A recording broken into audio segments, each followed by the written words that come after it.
Hello అండి.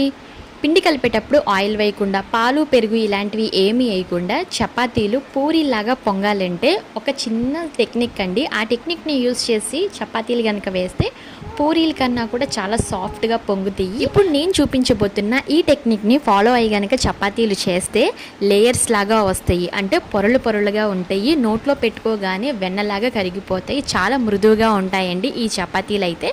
కర్రీతో తీసుకున్నా, లేకపోతే దాల్‌తో తీసుకున్నా, దేనితో తీసుకున్నా కూడా చాలా బావుంటాయి ఈ చపాతీలు. మరి ఫుల్ ప్రాసెస్‌ని అయితే ఫుల్ వీడియోలాగా షూట్ చేసి మన ఛానల్‌లో అప్లోడ్ చేశాను. ఒకసారి వెళ్ళి చూసేయండి. మీకు ఖచ్చితంగా నచ్చుతుంది. ఎలా చేసుకోవాలి ప్రిపరేషన్ అనేది మీకు తెలుస్తుంది. ఎప్పుడు చపాతీలు చేసుకున్నా ఈ టెక్నిక్‌ని యూజ్ చేసి మీరు చేసుకుంటారు. చాలా సింపుల్‌గా అయిపోతుంది. చాలా మృదువుగా వస్తాయి. చాలా సేపు కూడా మృదువుగా ఉంటాయి. అసల గట్టిపడవు చపాతీ అయితే. మీకు ఈ టెక్నిక్ ఖచ్చితంగా నచ్చుతుంది. ఫాలో అవ్వండి. మీకు ఇక్కడ వీడియోలో చూపిస్తున్నాను చూడండి. ఇన్ని లేయర్స్